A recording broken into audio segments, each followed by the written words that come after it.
temas emergentes, né? E vamos começar falando sobre psicologia do consumidor. É a área que reflete sobre os comportamentos dos compradores. Ele visa, né, essa área, entender quais são os fatores decisivos do ponto de vista da influência e do impacto para que o comprador eleja um determinado produto e não o outro. Então, ela visa entender o comportamento, a escolha do consumidor diante de vários produtos, de vários produtos que estão sendo ofertados, porém, na escolha, ele acaba escolhendo um. E aí, é esse o papel, o objetivo da psicologia do consumidor. Tem ligação direta, né, a gente fala assim que é multidisciplinar, porque ela tem ligação direta com o marketing, com o turismo, com a publicidade e com a propaganda. O marketing, a gente já sabe que tem toda a questão, né, da divulgação, a forma da divulgação, assim como a publicidade e propaganda. E o turismo, ele vem de encontro porque tem o conhecimento regional. Na oferta, na análise dos consumidores, ele vai também de acordo de região para região. Então, o fator, aquele profissional de turismo, ele tem um significado para se estudar o comportamento do consumidor.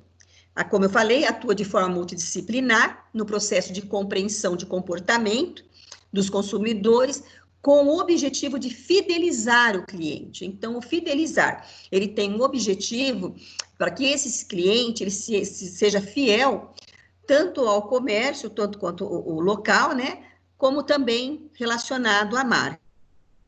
Ele saia satisfeito e, com isso, acaba tendo a fidelização do cliente. A aplicação da psicologia, gostei muito dessa figura, viu? A aplicação da psicologia à esfera comercial se dá nas primeiras décadas do século XX. Então, quando a gente fala de consumidor, acredita-se ser uma área nova. Nós falamos de temas emergentes. Porém, ela já vem sendo aplicada desde as décadas do século XX. É focada quase exclusivamente na publicidade, nesta época, e nas relações humanas. As pesquisas iniciais, utilizando os conhecimentos da psicologia, não visaram a compreensão dos fatores psicológicos que influenciam o consumo, mas sim a propaganda de compra e venda, no comportamento de escolha e de compra de uma pessoa que apresenta em um ambiente de mercado. Então, ela não procura identificar quais são os fatores psicológicos que levam o indivíduo a fazer uma escolha, mas sim de acordo com o porquê que ele escolheu, né, aquele local e qual produto mais lhe atende. E, na verdade, vocês vão ver na sequência dos slides, nós temos como se diz, a questão, né, dos fatores psicológicos devem ser estudados também. E aí entra ao estudar o comportamento das escolhas do consumidor, levando em consideração o fator psicológico.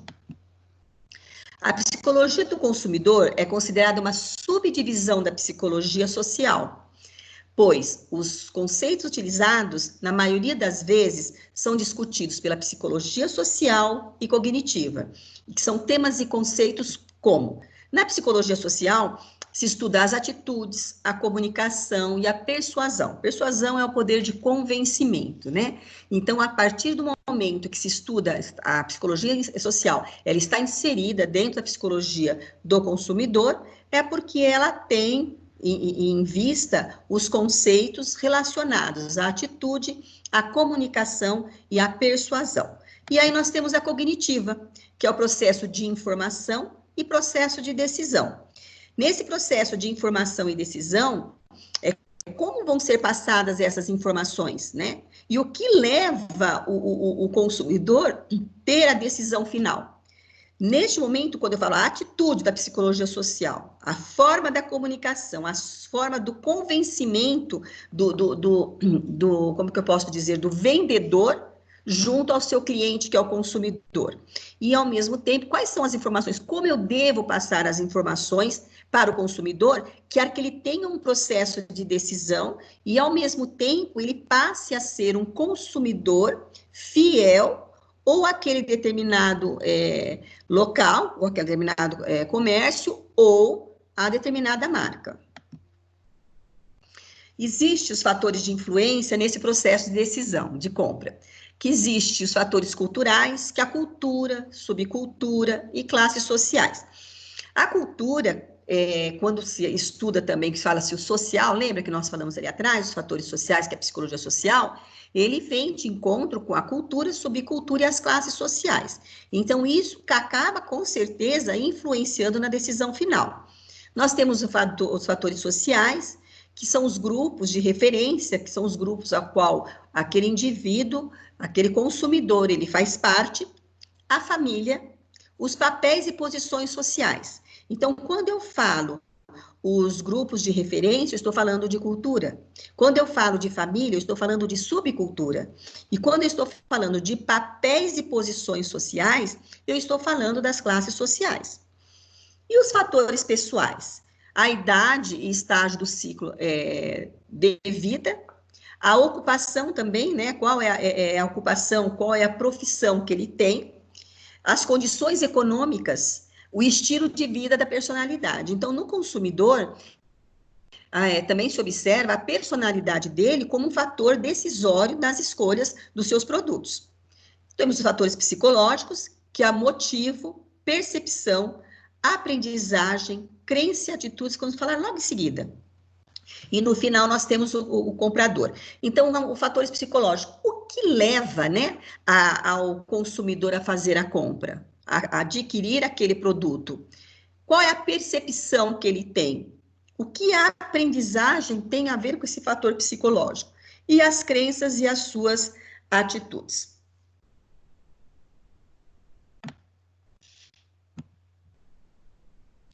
E os aspectos que influenciam a compra, os fatores psicológicos e socioculturais, apresentam a visibilidade maior.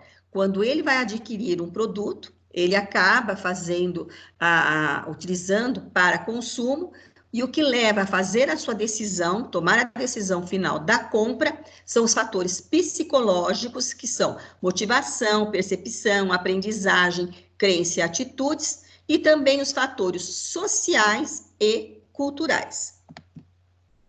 Os fatores psicológicos. Nós temos o fator de motivação. Nós falamos de Maslow, né? O Maslow, da pirâmide de Maslow, que são aqueles 5 fatores, onde nós temos as necessidades primárias, que são as necessidades básicas, e nós temos as necessidades secundárias. Diante dessa pirâmide de Maslow, ele vai depender, porque lá fala como que ele está relacionado, vamos falar das necessidades secundárias, né? Como que está a estima dele? De acordo com a estima dele, ele vai fazer o seu uso, a sua escolha, de acordo com como ele estiver. Como que ele está no fator social? Olha lá, já falamos vou até voltar aqui para vocês verem, ó. Quando eu falo, como ele está em termos emocionais? Como está a estima dele? Eu estou falando dos fatores sociais, mas também eu estou falando dos fatores psicológicos. Eu também estou falando dos fatores pessoais e os fatores culturais.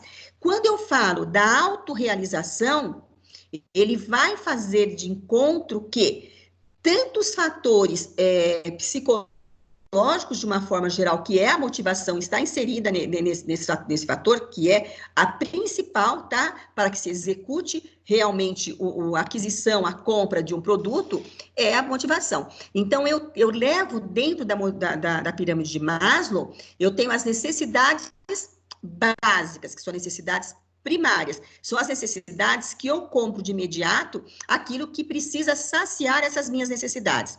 Porém, a finalização da compra de um indivíduo, ela vai além das necessidades primárias. Ela vem de encontro com as necessidades que a gente fala, que são as secundárias, né? Primárias e secundárias. E a percepção. Significado do quê? Das suas experiências com o mundo. Como ela vai selecionar, organizar e interpretar as informações que surgem, e são muitas. Então, o indivíduo, de acordo com a sua personalidade e as suas experiências na vida, ele vai fazer a escolha através dos fatores psicológicos, através da sua percepção.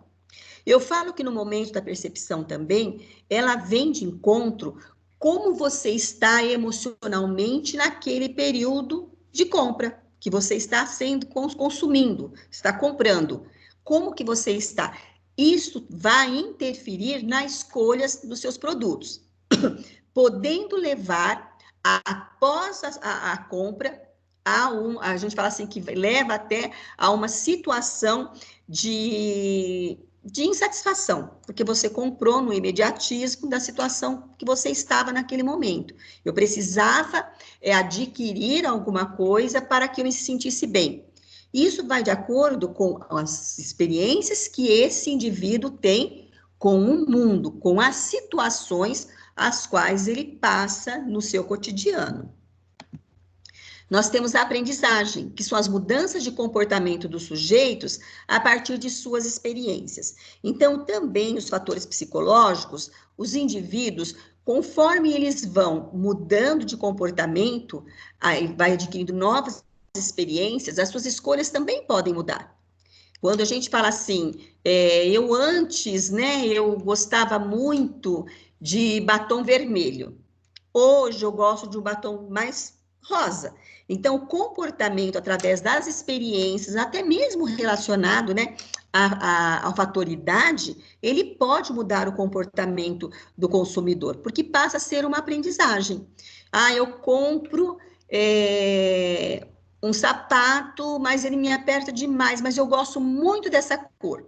Através da aprendizagem que ele vai adquirir, que aquele sapato, daquela cor, ou daquela determinada marca, ela machuca, da marca, né? Ela machuca o meu pé, com essa experiência, ele vai se tornar mais seletivo e provavelmente a marca desse sapato, ele não vai fazer a aquisição, ele não vai fazer a compra. E nós temos as crenças e atitudes, né? Que o indivíduo possui razão e personalidade única. Então, se ele tem as crenças e atitudes, isso leva com certeza a determinadas escolhas.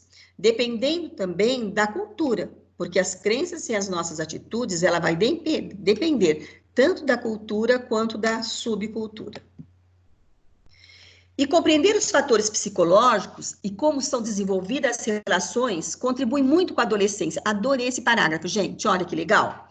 Dando subsídios para que esse grupo possa se posicionar no mundo de outra forma, além de criarem estratégias para o consumo mais consciente e maduro, ficando menos vulneráveis às propagandas. Então, se os adolescentes, que são considerados os maiores consumidores, eles entendessem, compreendessem os fatores psicológicos, com certeza eles iam se posicionar de uma forma diferente nas suas compras, nas suas aquisições. O consumo, e fala assim, ó, o consumo mais consciente e maduro.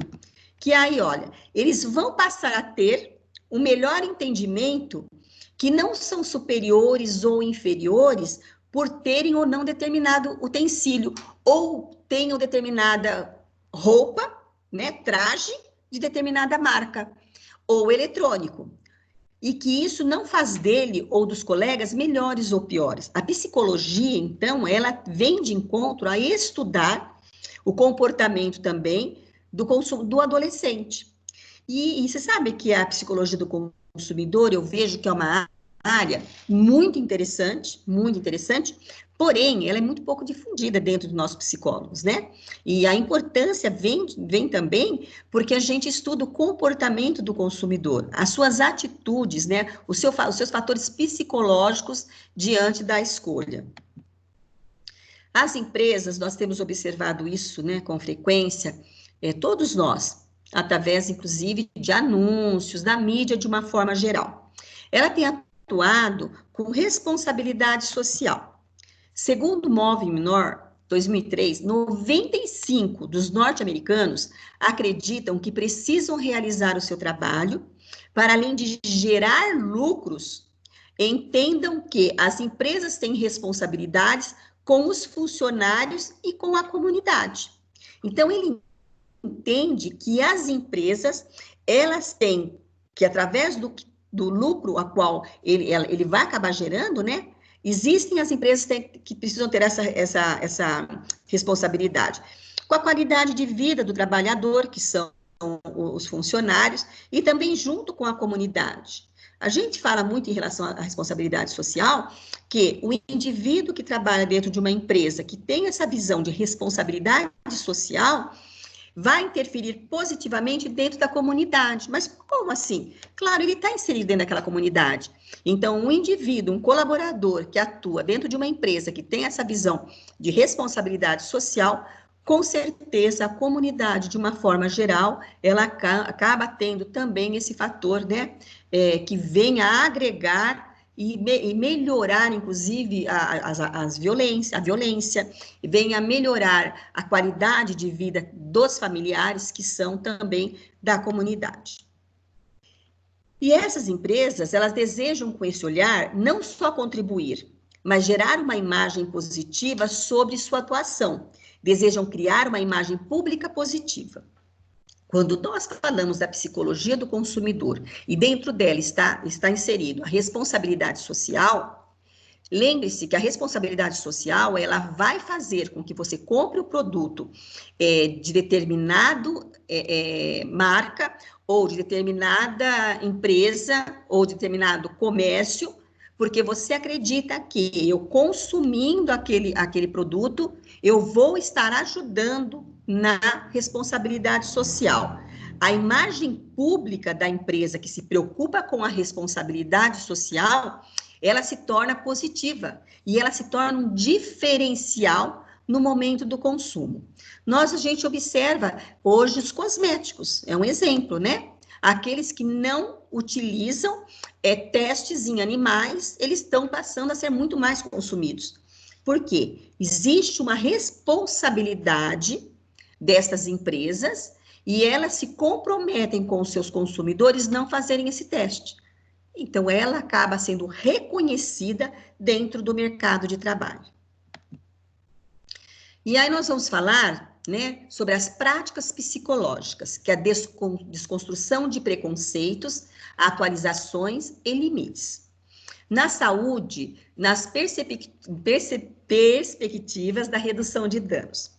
O que vem a ser a redução de danos, né? Ela consiste em um conjunto de ações que buscam minimizar os danos sociais e de saúde que são associados ao uso de drogas. Nós vamos falar em algum momento sobre HIV, sobre a hepatite, né? As hepatites. E o que isso quer dizer?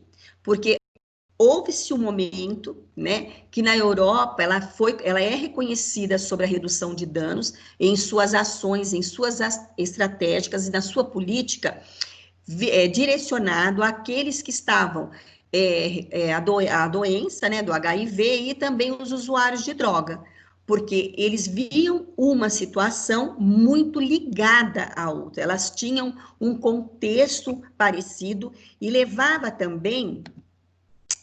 de encontro a que aqueles que utilizavam a droga, né, injetável, acabava transmitindo para o outro o HIV. Opa, mãozinha. Em alguns períodos da história, as drogas foram compreendidas como remédio, uma vez que tinham o poder de eliminar a dor e de afastar os problemas. Muitas drogas, nos períodos da história, além da dor, né? Quem estudar um pouco de Freud, na psicanálise, vai entender o que ele usava realmente para tirar a dor e tirar também a depressão. Ele utilizava um tipo de droga. E para isso, ele veio eliminar a dor e afastar os problemas. Porém, durante essa Revolução Industrial, o que aconteceu? O que era rural, eles começaram a vir para a cidade, para a procura de empregos e melhor qualidade de vida. E o surgimento, né, a gente fala assim, começou-se a se automatizar, então começou a existir a tecnologia, facilitando o trabalho também, né? E com isso, o processo da destilação, de como é feito o álcool, e consequentemente, com esse processo, começou a ter o aumento, né, do consumo do álcool, levando aí uma problematização do uso e do abuso desta droga, porque o álcool também é considerado, é uma droga, mas é uma droga lícita. Dois principais posicionamentos políticos para enfrentamento de questões relacionadas ao uso de álcool e outras drogas. Existem as políticas que são proibicionistas. Elas enfocam o quê? A redução da oferta e da demanda de drogas, com intervenções de repressão, criminalização do produto, tráfico, porte e consumo de drogas ilícitas. Então, existe a política de proibir, e ela foca a redução da oferta, onde existe uma situação de intervenção, de uma repressão muito grande, e se julga, né, criminalmente aqueles que produzem, faz tráfico, porte, e até aqueles que fazem o consumo dessas drogas ilícitas. Mas nós temos a segunda questão, que está relacionada às políticas e os programas de redução de danos, que o que ela tem feito? Ela tem realizado e expandido intervenções orientadas para a minimização dos danos da saúde sociais e econômicos, porque sempre que existe um fator droga, existe sim danos para a saúde, para a sociedade e também o fator econômico, que estão ligados ao consumo do álcool e outras drogas, sem necessariamente se concentrar na proibição. Qual dos dois estão errados? Não se fala. Se fala que as duas situações, eles têm, né, as duas questões, ela tem o seu lado positivo e ela tem o seu lado negativo. A área de redução de danos no Brasil, quando se fala de drogas, também fala-se de direitos, e ela é bastante repressora, tá? Ele deixa bem claro que ela é difícil, é complicada e bastante repressora. Já que o país, ele lida com esse tema por 3 vertentes. Primeiro é a visão da saúde. A visão da saúde... O Eduardo está saindo. A visão da saúde é considerada doença, dependência química, e o tratamento seria clínico, envolvendo ambulatório de saúde ao hospital psiquiátrico. No Brasil, em qualquer país, tá? Quando se iniciou esse tratamento da droga, eles eram considerados os usuários como loucos. Então, eles eram encaminhados, né, de uma forma, entre aspas, considerada, entre aspas, um presídio, porque eles ficavam em hospitais psiquiátricos, que a gente chamava-se de manicômios. Mas com o tratamento, ainda hoje, muitos hospitais, nós chamamos hoje de clínicas, elas vêm com intervenções visando a saúde do usuário. Do ponto de vista da justiça, o uso é considerado um delito. O tratamento seria a punição visando a melhor conduta. E nós temos da visão religiosa. Na visão religiosa, o uso é entendido como pecado e o tratamento seria a conversão dele, que ele vai passar a se converter para aquela religião, aceitando os seus preceitos, as suas disciplinas. Então, na redução de danos, apoiada pelas políticas públicas e no caso da psicologia, pelo sistema dos conselhos de psicologia, ele começa a apresentar outros olhares e possibilidades, colocando o usuário de drogas no lugar de cidadão. E dessa forma, olhando como detentor de direitos. Então, com a redução do danos, veio a psicologia, né, apoiada pelas políticas públicas, e começa a ver o usuário de drogas como um cidadão, e ele é considerado um ser humano. Então, nós temos que ver a vivência dele, como ele está nessa situação de usuário. Então, passa a se olhar o indivíduo, o usuário, como um indivíduo, como um cidadão, e não aquele que é um fraco, que traz problemas, que é um louco. Ele passa a ter um olhar dos seus direitos, tá? E também como detentor desses direitos. Sai do foco do indivíduo pecador, olha lá, que comete um delito e é considerado doente. Para os sujeitos de direitos, envolvido por questões complexas. Então, sai do foco de pecador dentro do contexto religioso, dentro do contexto jurídico, ele comete um delito, né, e é considerado também um doente, e aí ele passa a ser visto como ele tem os seus direitos, envolvido por questões complexas, que aí entra a psicologia, para ela entender, estudar essas situações, essas questões complexas, a qual o usuário, o indivíduo, faz uso constante e ele passa a ser como nós dissemos ontem, né? Ele passa a ser um adicto. Adicto é aquele que faz o uso do vício. O Ministério da Saúde, em cooperação com o Programa das Nações Unidas para o Controle Internacional de Drogas, que ele é o NDCP, reconheceu a redução dos danos como estratégia da saúde pública do Brasil, tendo ainda como meta a prevenção da AIDS, das doenças sexualmente transmissíveis e das hepatites, entre os usuários de drogas injetáveis. Como eu disse para vocês, né, as estratégias que serviram de exemplos e foram reconhecidas, elas começaram na Europa, da prevenção realmente da AIDS, para evitar a contaminação, né, de drogas injetáveis. Passou a considerar a redução de danos como uma de suas estratégias de prevenção e uso de drogas, através de serviços como o Centro de Atenção Psicossocial, que é o CAPS, de álcools e drogas, que aí ele vem com a sigla D, incorporando ao Sistema Único de Saúde, que é o SUS.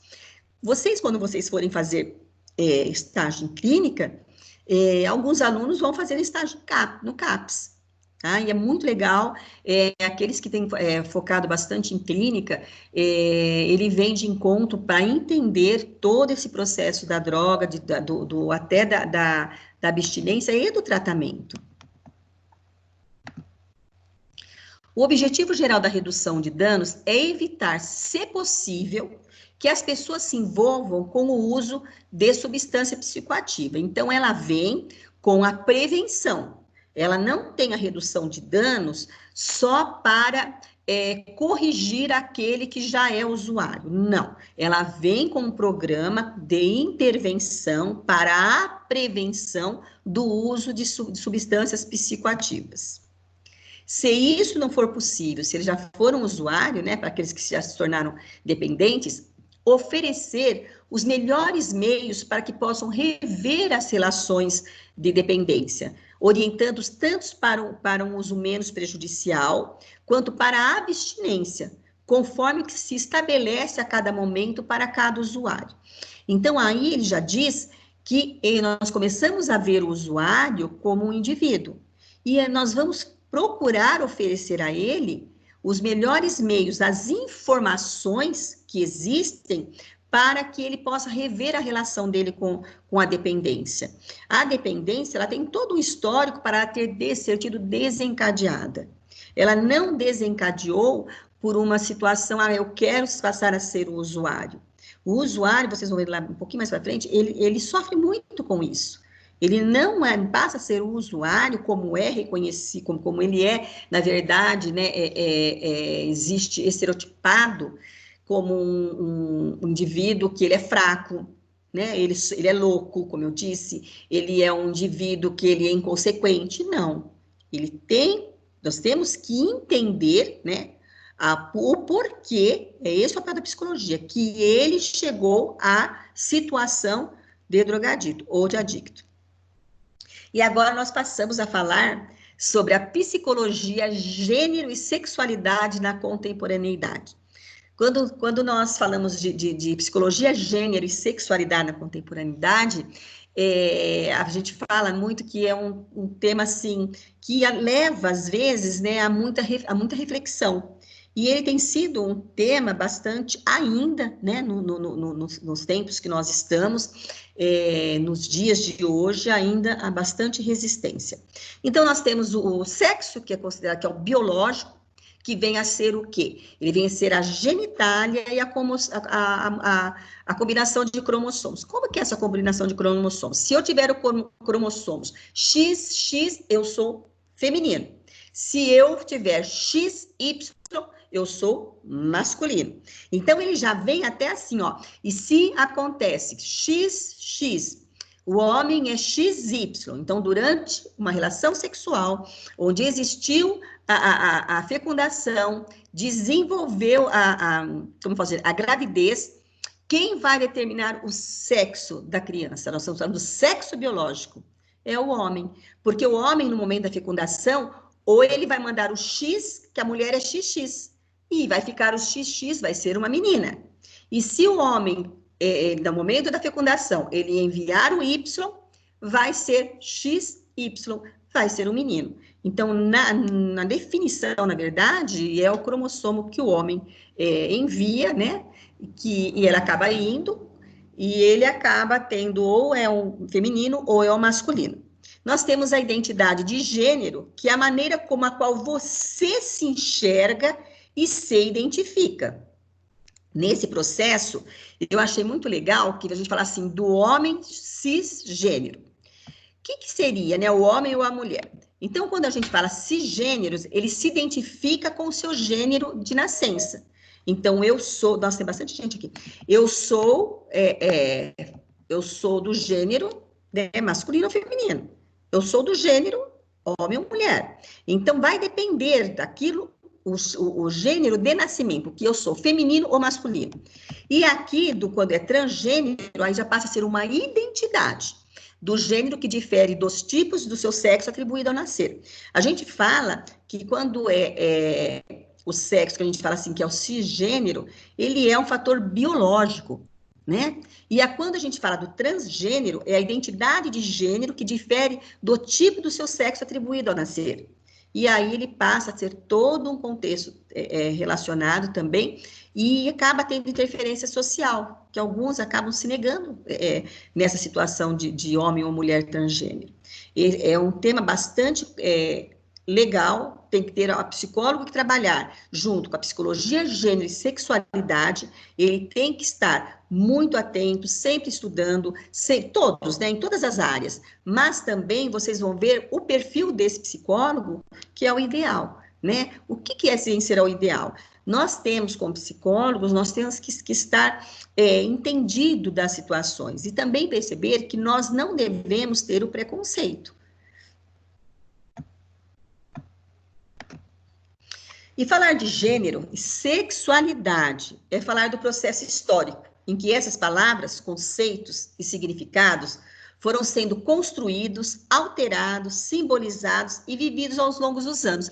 Tanto que até quando a gente se fala de gênero e sexualidade, né, no padrão familiar, ele foi mudando. Ele foi mudando no decorrer aos longos dos tempos.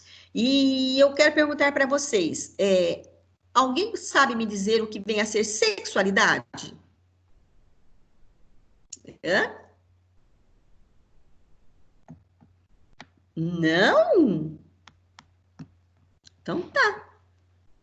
Vocês estão aí, Alunos? Estamos. Oi. Estamos. Tá bom. Sim. Desde sempre, quando se fala, né, desse tema, causa angústia, já que sempre foi tratado com muitos mitos e tabus. Mas para se falar sobre essa psicologia, gênero e sexualidade, os psicólogos também têm que estar livres desses mitos e têm que estar livres desses tabus, eles se sentirem realmente preparados para atuar como terapeuta dessa área, como psicólogo, mas também ele tem que estar liberto dos seus mitos e também dos seus tabus.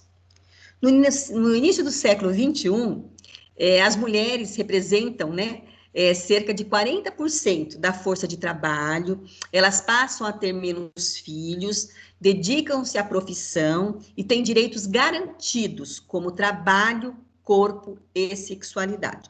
Então, todas as mudanças que começaram a acontecer, né, foram reivindicações da mulher para que tivessem mudanças relacionadas a esse tema.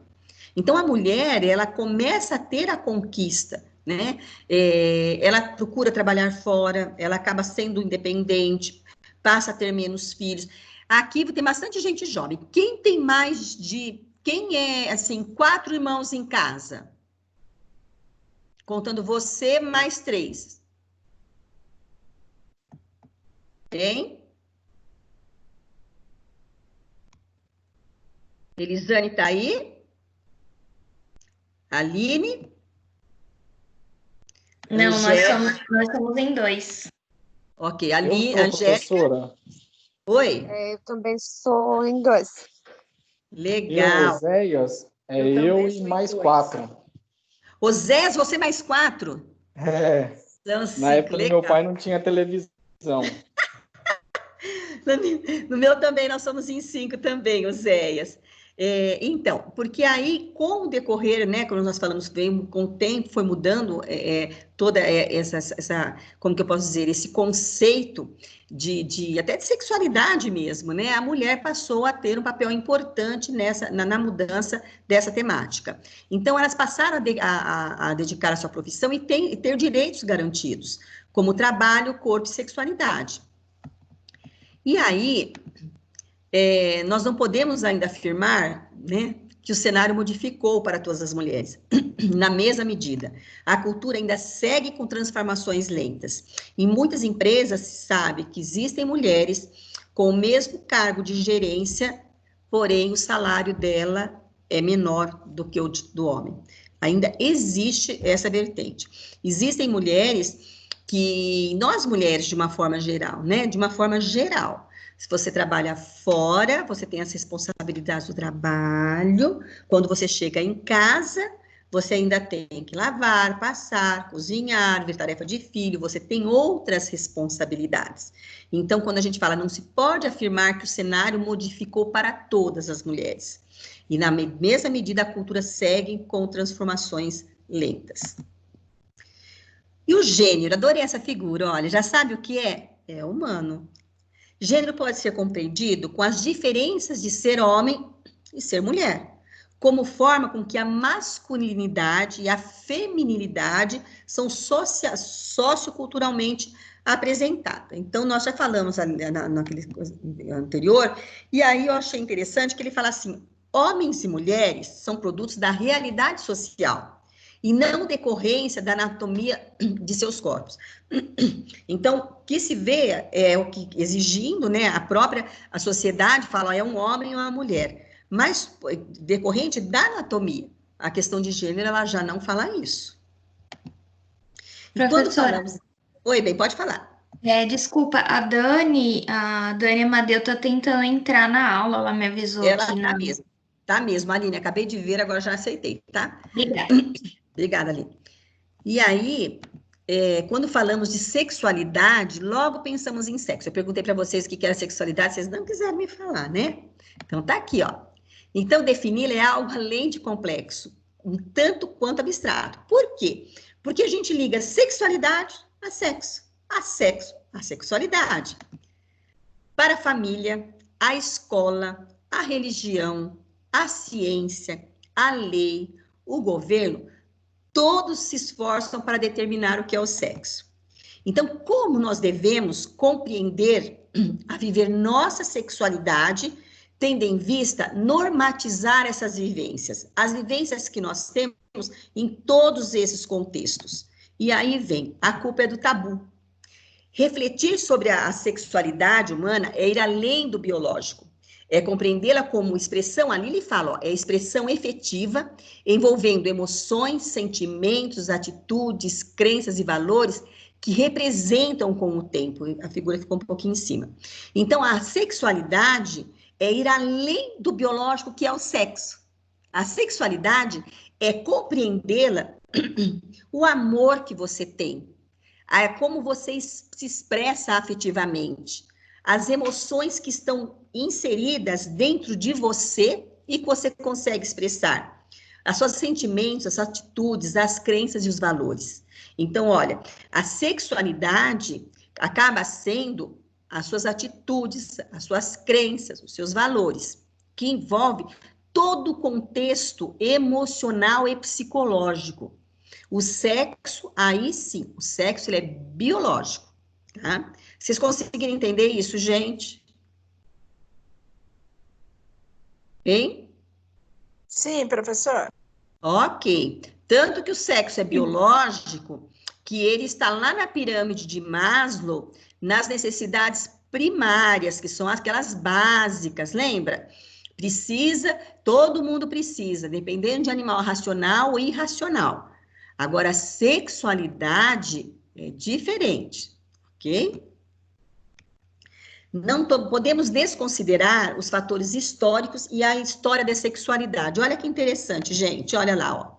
Na Grécia Antiga, o papel ativo do homem na relação sexual era muito importante, pois assumir o papel passivo era agir como as mulheres ou as crianças, e era considerado inaceitável. Então, na Grécia Antiga, o homem ele tinha que ter papel ativo. Então, ele, na verdade, era o ativo, não existia. A mulher, uma vez que ele começasse a ter o papel passivo, né, acreditava-se que ele agia como mulher. Olha como era, né? E aí, essa distinção, ela aparece em diversas culturas, nas quais as relações homossexuais entre homens são toleradas, desde que não impliquem a efeminação. Então, existem sociedades, né, culturas, que elas falam que até aceita as relações homossexuais, porém, não implique em parecer ser feminino. Não aceitam. Eles aceitam que ainda ele passe a ter comportamentos e atitudes consideradas, né, masculinas. É o machismo, né? Desde 1999, o sistema de conselhos de psicologia conta com a resolução número 1 de 1999, advertindo que os psicólogos não devem entender a homossexualidade como doença, perversão ou desvio. Já foi bastante, né?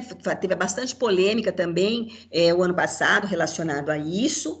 E o Conselho de Psicologia, ele deixa bem claro, ele adverte que eles não devem entender a homossexualidade como doença, perversão ou desvio. A psicologia sempre é chamada para opinar, avaliar, teorizar e intervir sobre as questões e os temas da sexualidade humana em diversos âmbitos de sua prática. Tanto na prática profissional, né, ela é chamada para estar ativa, né, dentro da prática, como também em trabalhos voluntários. Um exemplo de palestras relacionadas à sexualidade, até em ações sociais também. Então, ela é chamada e ela é respeitada porque ela entende o indivíduo como um cidadão, como um ser humano.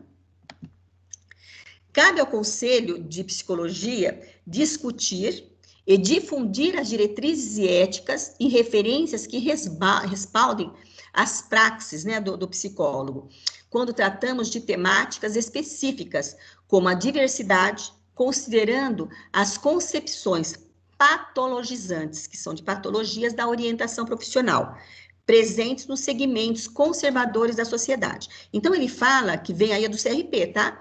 Aí ele fala que exatamente que cabe ao nosso conselho difundir as diretrizes da nossa ética, referenciar, respaldar, relacionada a essas temáticas. Por quê? Porque essas concepções patologizantes da orientação sexual são conservadoras da sociedade. Então, nós não participamos deste contexto.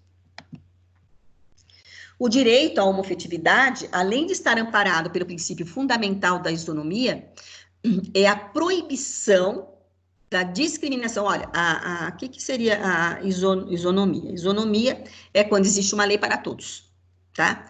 E a proibição de discriminações injustas também se alberga sobre o teto da liberdade de expressão. Então, é o direito, né, à homofetividade, além também dele estar amparado por esse princípio. Então, nós devemos, de uma forma geral, proibir essas discriminações que existem, diferenciando, né, a homoafetividade relacionado à heteroafetividade. E aí, qualquer discriminação que se paute na orientação sexual do indivíduo configura, claro, desrespeito à dignidade humana e o maior princípio convencionado pela Constituição Federal. Então, a discriminação, ela é pautada, tá?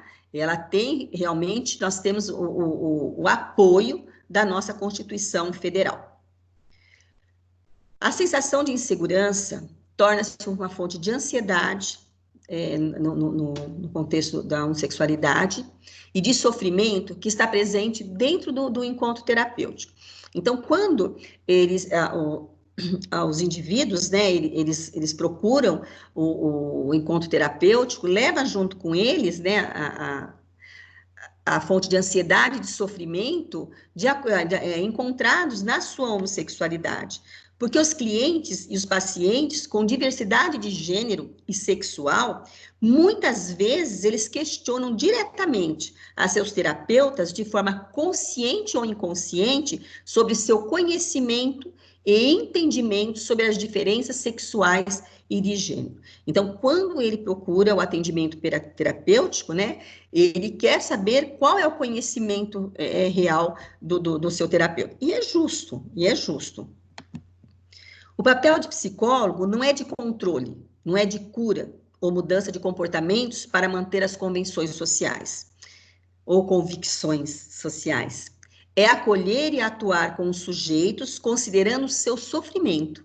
Então, nós atuamos no sofrimento humano. Eu me lembro que teve outras áreas de temas emergentes que deixava bem claro isso. Nós atuamos no sofrimento humano para amenizar este sofrimento. Por isso que quando ele fala aqui no segundo parágrafo, né, os clientes pacientes com diversidade de gênero sexual muitas vezes questionam para ele ver, para tentar entender a sua empatia em relação a esse sofrimento humano. E aí nós começamos com a psicologia e sistema prisional, desafios e perspectivas. Nós temos, de conhecimento todos nós, né, uma dura realidade quando nos deparamos em ações junto ao sistema prisional e de encarceramento no Brasil.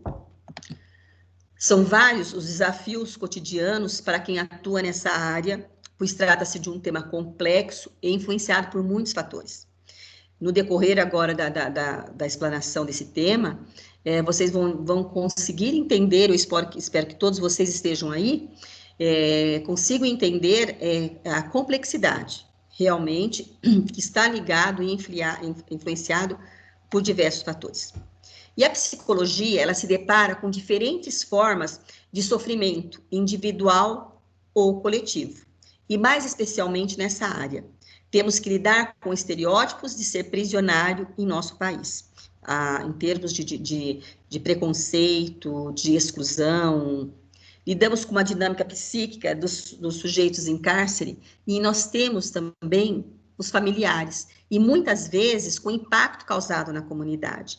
Então, existe essa dinâmica psíquica do sujeito, que é o indivíduo, né, dos familiares desse indivíduo, e também acaba tendo um impacto causado dentro da comunidade, que é quando nós falamos que existe a exclusão, a resistência realmente de dar condições para que esse indivíduo procure se reabilitar quando ele está fora do sistema prisional.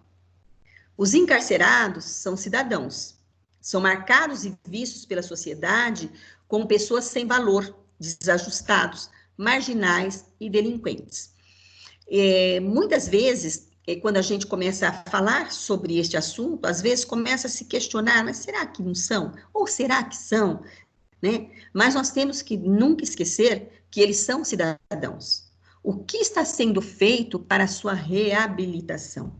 Para a sua ressocialização? O que realmente o governo faz para isso? O que a sociedade, de uma forma, faz? Porque ele passa a ser um cidadão. E nós, psicólogos, vocês vão ver lá na continuidade dessa temática, a importância que o psicólogo tem de enxergar realmente que o encarcerado, ele é um cidadão, ele é um indivíduo. No Brasil, as prisões são constituídas a partir de vários princípios, especialmente os legais e funcionais, que acabam legitimando as formas ou as forças de suas conformações atuais. Então, vem aí, segundo a esfera, né, porque o Brasil, as prisões são constituídas a partir de vários princípios, que nós temos os legais e os funcionais. E aí fala da esfera jurídico-formal, que as penas podem ser definidas retributivas e punitivas. A pena é estendida como uma prevenção geral do delito, baseada no exemplo modelo, sustentando a representação no imaginário social de fator o militante pagar sua dívida para com a sociedade. Então, ela pune, olha lá, é entendida como uma prevenção geral do delito. Ela é baseada no exemplo, no modelo. Ela sustenta a representação do quê? Que ele tem que pagar sua dívida mediante a sociedade. E aí nós temos a segunda, que vem a ressocializadora e terapêutica. É uma prevenção especial que é instituída tanto na aplicação como na execução da pena. Tem função política, educativa, associada à ideologia da recuperação do apenado, considerando a lógica do tratamento ressocializador, de recuperação pedagógica, curativa, reabilitadora, do dito criminoso, ou doente moral e criminal, que também ele é considerado dessa forma. Então, as duas também não existe seu lado negativo ou positivo total. As duas têm o seu lado, tem um lado positivo e tem um lado negativo. Existe a necessidade de algumas situações, elas serem retributivas e punitivas. E mais de uma forma geral, elas devem ser ressocializadoras e terapêuticas, que é para o resgate realmente, né? A reinserção desse que a gente fala, vamos falar assim, de uma política ressocializadora deste detento dentro da sociedade. Então, esse processo, ele deve ser feito bem no momento em que ele está encarcerado. Naquele momento é que deve se começar essa política. Eu já fui dar palestras dentro foi lá perto de Lins, no sistema penitenciário. E quando você entra ali, eu fui dar palestra para a Semana da Mulher, mas quando você entra ali, já existe toda uma preocupação que existe alguém de fora. Aí, conversando com elas, e elas me disseram, lá tem bastante ações sociais, trabalhos sociais, trabalhos realmente de empregos, né, que eles vão diminuindo a sua pena, tem um valor que eles recebem por mês, que é considerado ressocialização. Então, ele vai de acordo com o seu desempenho, as suas atitudes, o seu comportamento, ele vai passar a ser avaliado de uma forma diferente. E foi na década de 60 que a história da atuação de psicólogos brasileiros na área da psicologia jurídica teve início, que foi na mesma época do reconhecimento da profissão. Vocês não devem esquecer, a psicologia ela foi reconhecida como profissão em 1962. A inserção do profissional nessa área se deu de forma gradual e lenta, ainda tá? Inicialmente de maneira informal, por meio de trabalhos voluntários. Hoje já não. Hoje já existem concursos, já existe o reconhecimento do profissional nessa área. Os primeiros trabalhos ocorreram na área criminal, com estudos sobre adultos criminosos e adolescentes infratores de leis. Tanto que mudou que o sistema prisional, ele é diferente como chama? De adolescente, instituição casa. Ele é diferente. E aí fala que os primeiros trabalhos, eles começaram na área criminal, com adultos criminosos e infratores da lei. O trabalho do psicólogo junto do sistema penitenciário, ele existe informalmente em alguns estados brasileiros há pelo menos 50 anos. Contudo, foi a partir da promulgação da Lei da Execução Penal, de 84, que o psicólogo passou a ser reconhecido legalmente pela instituição penitenciária E foi a partir daí que começou a ter os concursos para a contratação do psicólogo nessa área. Nessa lógica do controle do risco para evitar danos sociais, usa-se o argumento que os diagnósticos precoces de doenças e transtornos mentais poderiam permitir o tratamento ou isolamento do indivíduo antes de o fato danoso ocorrer. Por exemplo, nesta lógica, ele fala que nós podemos controlar o risco para evitar esses danos sociais que acontecem, né, diante desse indivíduo, que faz parte do sistema prisional. Então, ele argumenta que os diagnósticos precoces de doenças e transtornos mentais poderiam permitir o tratamento ou isolamento desse indivíduo. Vocês concordam com isso? Hein? Quem está aqui? Professora, Vanessa. você pode repetir? Ó, nessa lógica do controle de risco, para evitar, né, os danos sociais, que seriam o sistema prisional, usa-se o argumento de que os diagnósticos precoces de doenças e transtornos mentais poderiam permitir o tratamento ou isolamento do indivíduo antes do fato danoso acontecer ou ocorrer. Professora, eu acho que, principalmente no sistema prisional, eles são todos colocados, na minha visão, no mesmo lugar, e eu acho que existem pessoas de diferentes... pode ter transtorno, pode ser uma pessoa realmente violenta, como ali pessoas que cometem pequenos delitos. Então, eu acho que se colocar todo mundo junto e sem uma análise, eu acredito que interfira, sim, e que poderia ser feito diferente. Aí que eu acho que entra o fator da ressocialização, que poderia ser feito, que às vezes não é. Às vezes vira, geralmente, uma pessoa que entra de uma maneira, se transforma, às vezes, para muito pior. Então, eu acredito. Perfeito. Mas, ao mesmo tempo, Elcia, aí a gente, como psicólogo, né, a gente vem de encontro que uma vez que nós não colocarmos ele junto, fazer o diferencial, ele junto com os outros, eu posso estar fazendo diferença, até do grau de criminalidade, que é feito isso, né?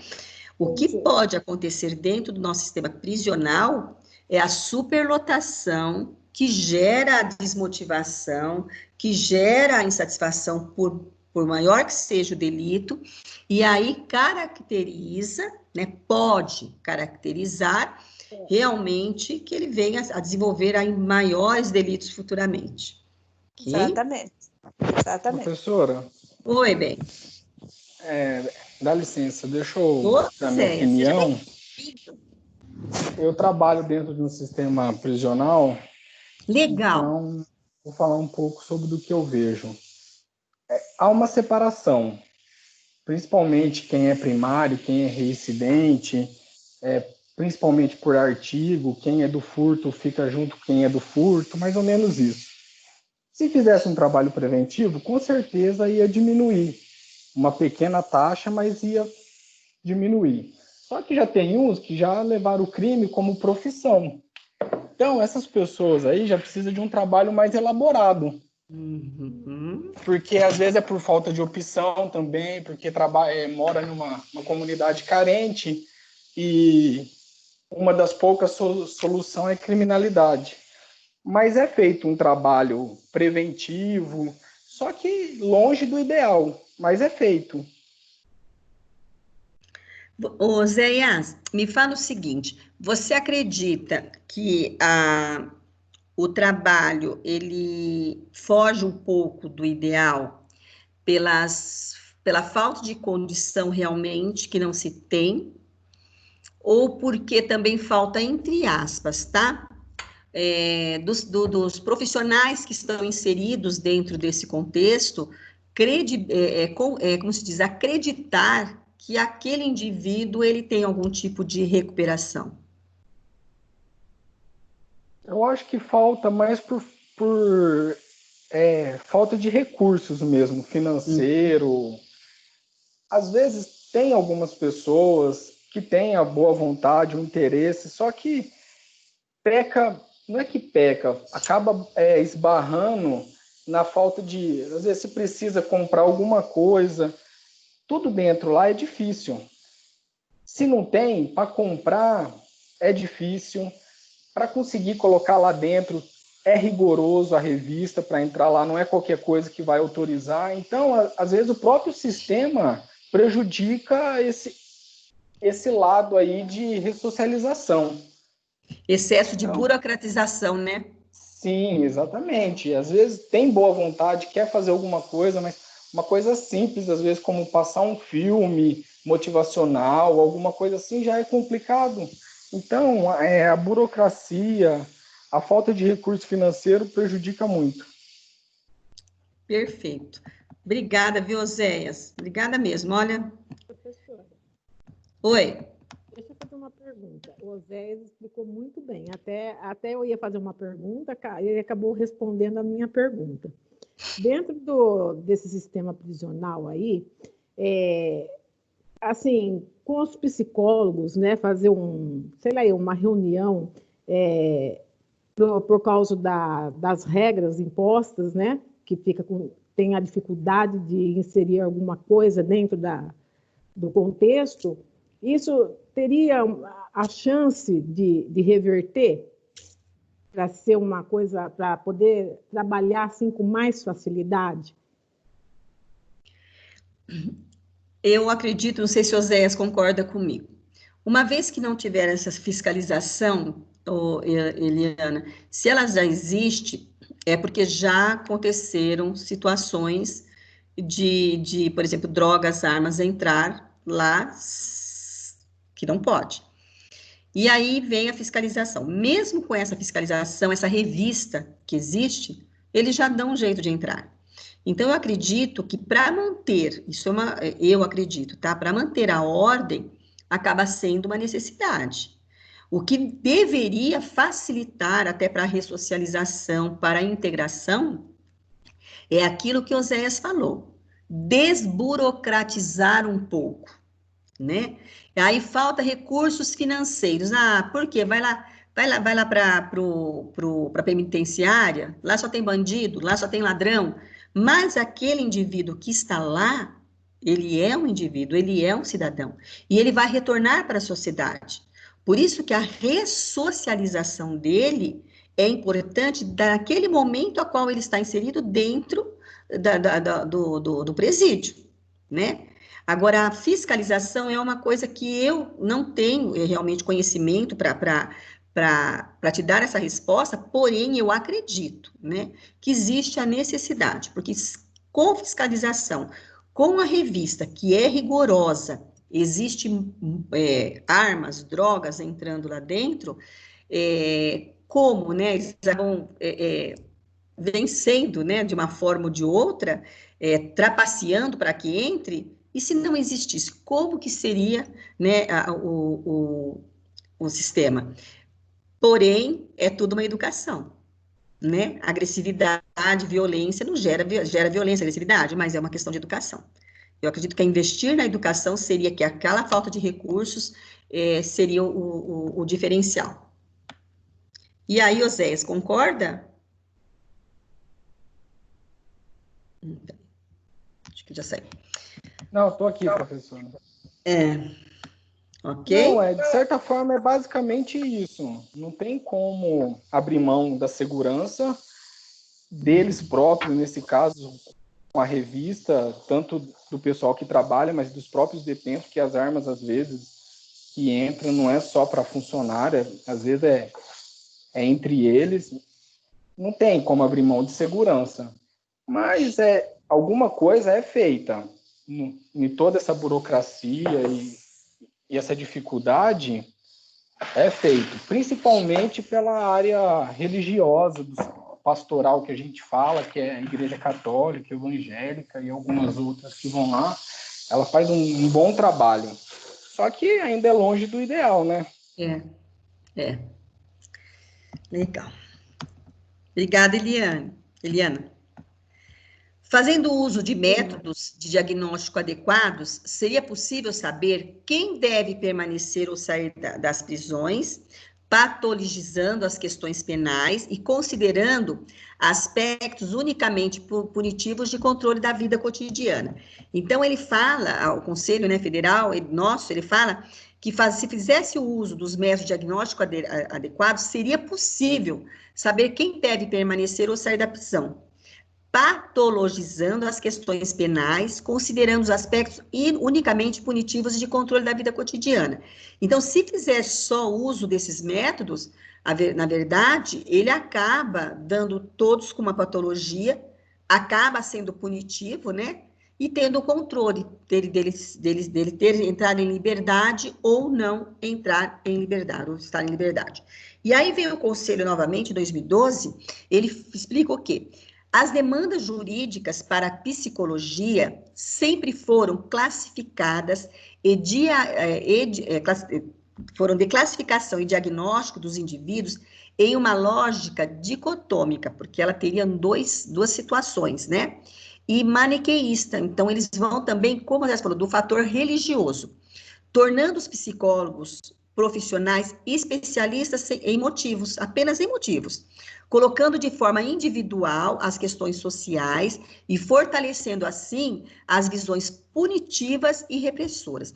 Então, quando o psicólogo ele vem atuar somente a nível de diagnóstico, de avaliação do indivíduo, de acordo com um sistema que já está, né, inserido, ele nos torna, né, colocando esses indivíduos em questões sociais, mas fortalece, assim, a punição e se torna repressora. Vocês vão ver o porquê de falar isso. Vocês vão ver por quê. E aí ele fala que no período da década de 1960, os psicólogos clínicos iniciam seus trabalhos junto aos psiquiatras nos exames psicológicos legais e em sistemas de justiça juvenil. Aí vem a atuação do psicólogo e a relação com a doença mental, elas mudam e passam a valorizar o indivíduo como sujeito de forma mais compreensiva. Então, com a atuação do psicólogo, como o Oséias falou, já existiram mudanças, né? Porque ele passa a enxergar, ele auxilia também para que todos os envolvidos passem a enxergar o sujeito como um indivíduo também. E que ele, de uma forma mais compreensiva, não digamos assim, de uma forma que possa fazer a compreensão daquele indivíduo como pessoa, como ele está, um cidadão que ele vai vir à sociedade no momento da sua liberação. E o psicodiagnóstico, que é uma área de nossa atuação, que é um instrumento que nós aplicamos, ele ganha força, deixando de um lado um olhar unicamente médico para incluir aspectos psicológicos, numa primeira tentativa de não olhar o sujeito de forma dicotômica. Então, o que seria o psicodiagnóstico? Eu quero saber a história de vida dele.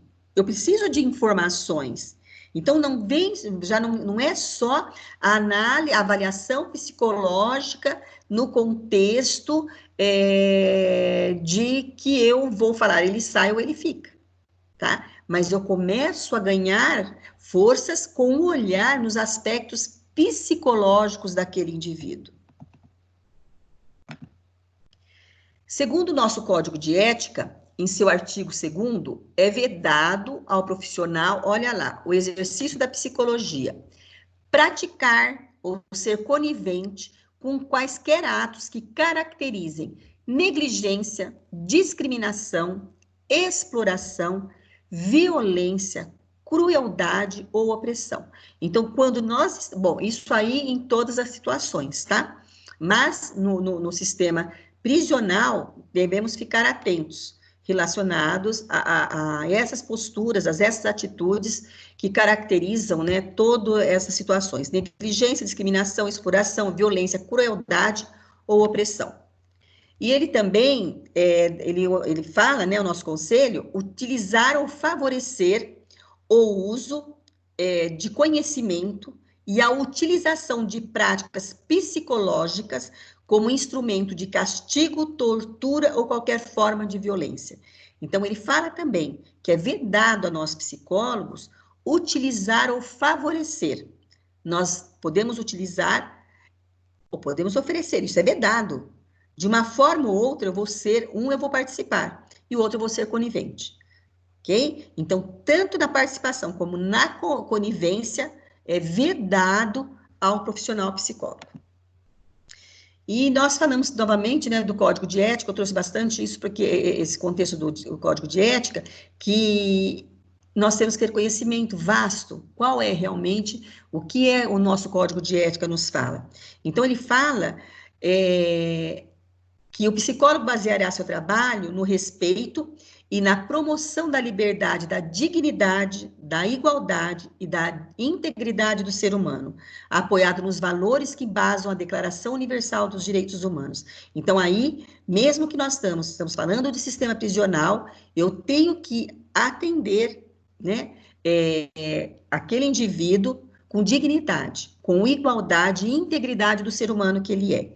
Aí, no item 2, o psicólogo trabalhará visando promover a saúde e a qualidade de vida das pessoas, das pessoas e da coletividade, e contribuirá para a eliminação de qualquer forma de negligência, discriminação, exploração, violência, crueldade e opressão. Então, ele reforça que o psicólogo trabalhará visando promover a qualidade de vida, né? E procurará eliminar aquilo que ele veda no slide anterior.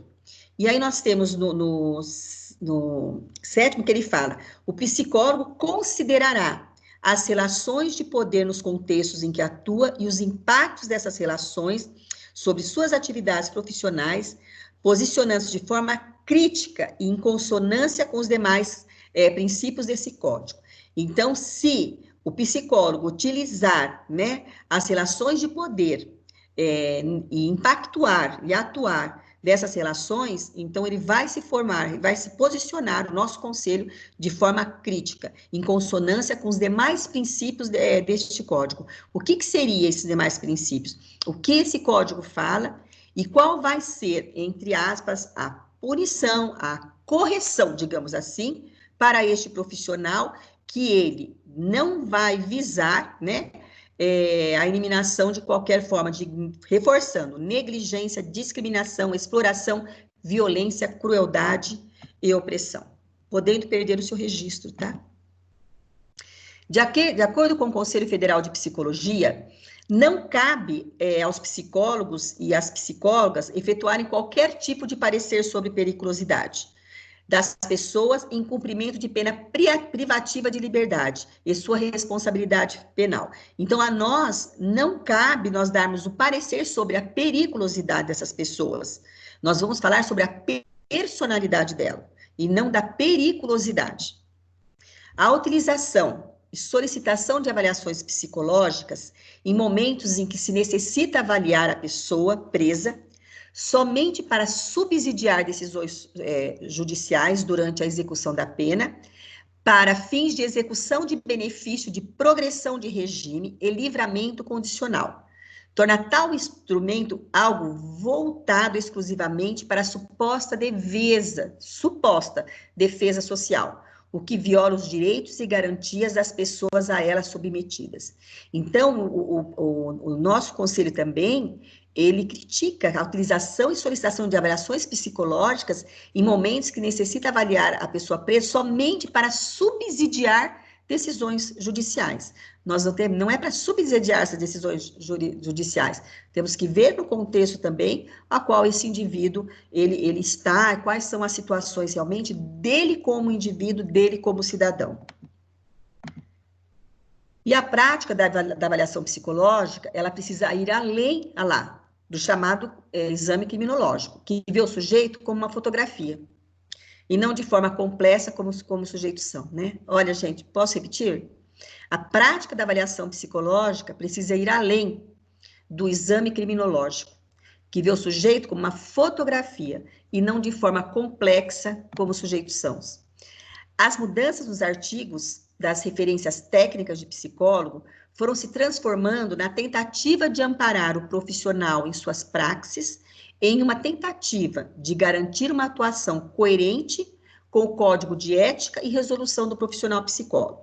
Então, foram acontecendo mudanças nos nossos artigos de psicologia diante do nosso conselho, né?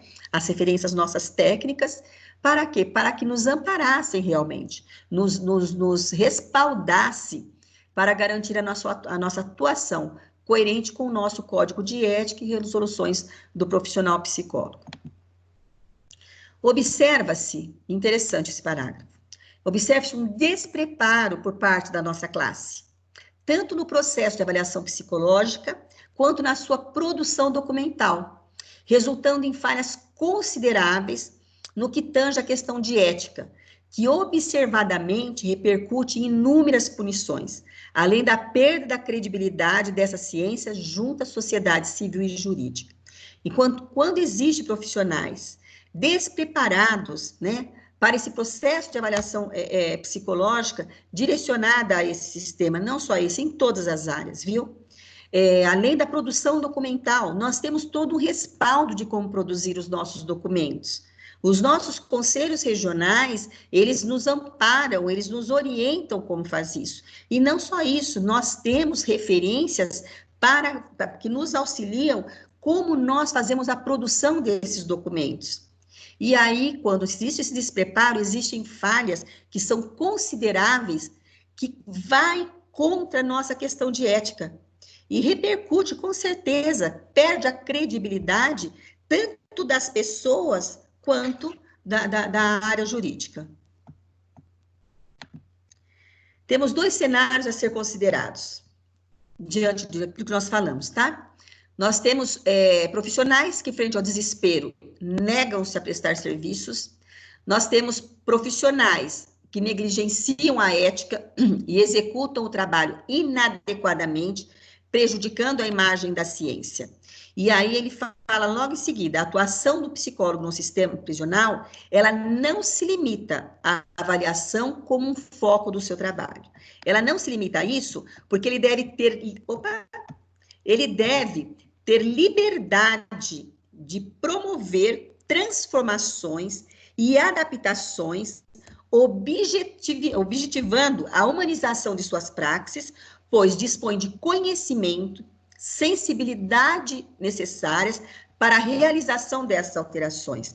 Então, nesse cenário, quando existe a questão da falta de credibilidade, né, ele acaba infringindo o nosso código de ética, são profissionais que despreparam, eles, frente ao despreparo, ele nega-se a prestar serviço. Mas existem aqueles profissionais que eles negligenciam a ética, executam o trabalho inadequadamente, eles acabam elaborando, apresentando documentos de uma forma totalmente desconexa com o que se é orientado, o que se é recomendado, o que o nosso código de ética, ele nos deixa claro e também nos dá os respaldos como elaborar essa documentação.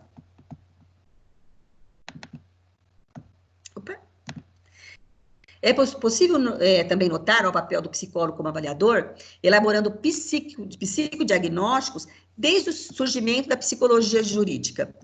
Muitas outras são as possibilidades de atuação. Então, nós, como eu falei lá na frente, nós vamos falar quais são as outras atuações que o psicólogo ele pode ter, além de só elaborar psicodiagnóstico, né?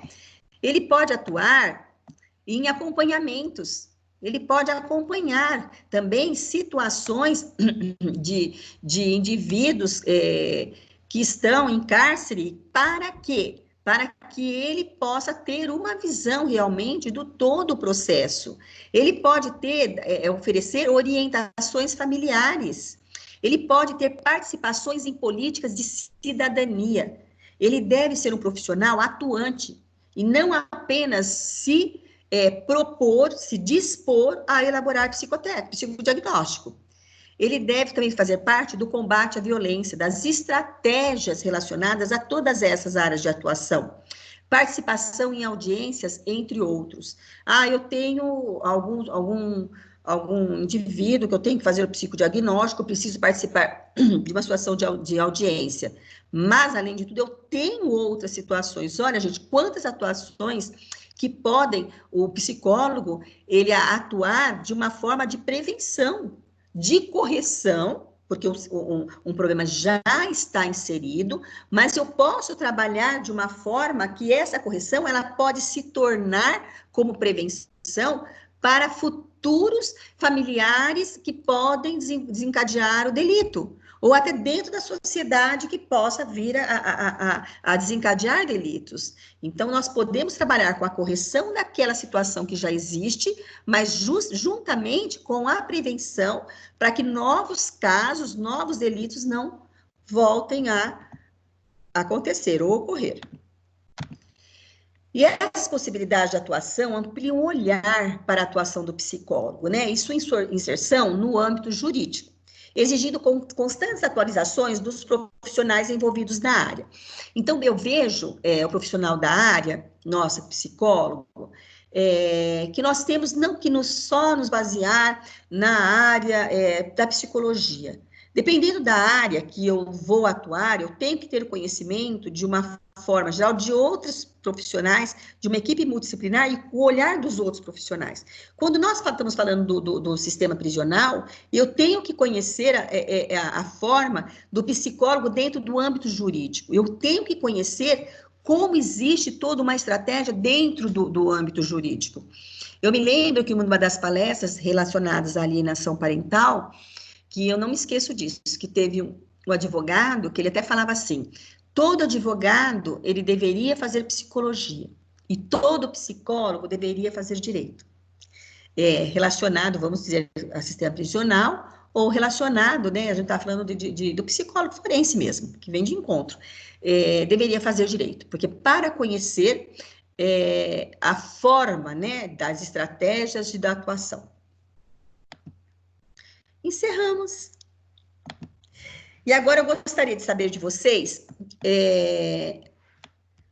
qual de todas essas temáticas que nós discutimos hoje, qual que vocês encontraram que, por exemplo, desses temas, que vocês se identificaram mais ou gostaram mais? Vamos lá?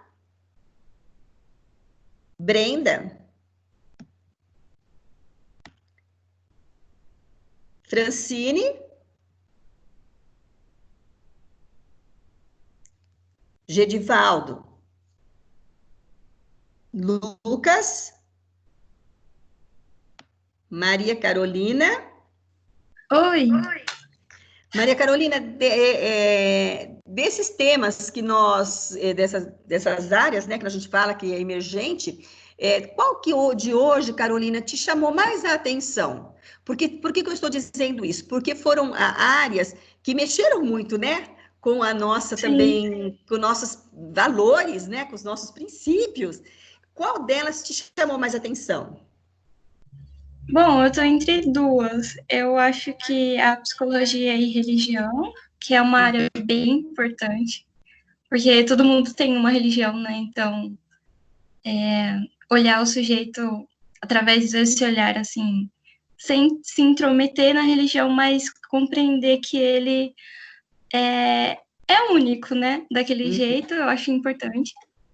E também psicologia do consumidor, né? Não, eu achei importante ela. Legal. Quem mais? Vamos ver. Oséias. Não. Paloma? Oi. Paloma, dos temas que nós discutimos hoje, qual que te chamou mais a atenção? Eu gostei bastante da psicologia do consumidor. Como a minha avó tem loja, minha mãe, eu fico pensando bastante, sabe? Legal. Compreendendo. Sim. Da área. Eu Você gostei sabe... também do sistema prisional. Ajudou a entender muitas coisas que eu estava com dúvida, que eu tinha lido o livro. Legal. Você sabe, Paloma, estou só anotando aqui. Paloma, você sabe que em relação à psicologia do consumidor, eles falam até várias áreas, sabe, do livro de você, se você ler, você viu, Dá uma lida lá, que é muito interessante, porque eles falam do consumo, da vestimenta, até em relação, quando é alimento, a cor, né, chama mais a atenção, sabe? Da personalidade daquele que gosta de mais brilho, ou que gosta de menos brilho, que você vai de encontro com aqueles clientes que realmente você quer que faça parte da sua carteira, entre aspas, de cliente, né? Que seja ele que seja realmente fiel ao seu segmento. Sim, fez muito sentido. Relacionou bastante com o que eu vivencio, assim. Legal. Quem mais? Vamos lá. Professora. Narayana. Oi. Pode falar. Elcia, Oi, eu Elcia. trabalho com vendas, né, há quase 20 anos, moda feminina. Então, é muito interessante. A gente aprende a olhar, né, o cliente e já entender, tentar entender o que ele quer, por que que ele veio. Às vezes, o cliente não entra na loja, ele não tem intenção nenhuma de comprar nada, ele quer conversar com a gente, sabe? Passar alguma hora conversando, conta problema. Nossa, é muito interessante. O quanto da psicologia a gente usa nas vendas. Porque você sabe, Elcia, que vem de encontro, né? Na psicologia do consumidor, eu até existe aqueles que são considerados, né, um vício, que é o consumismo. Vocês sabiam que o vício é considerado como um consumismo. Então, você sabe que existem clientes que chegam lá e compram, às vezes não sabe nem por que está comprando, né? E muitos procuram realmente o comércio, vamos lá, no caso, o local que você trabalha, às vezes já é um cliente antigo, até porque está se sentindo inseguro, com necessidade, como você falou, de conversar.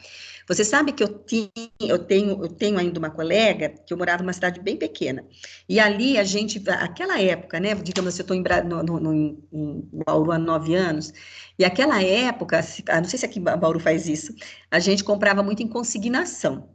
Você comprava, levava para casa, experimentava, ou experimentava nas crianças. E toda vez que essa mulher brigava com o marido, eu já era psicóloga, né?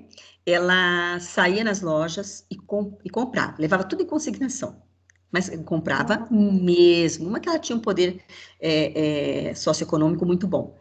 E aí, passava no dia seguinte, o marido passava entregando todas as lojas.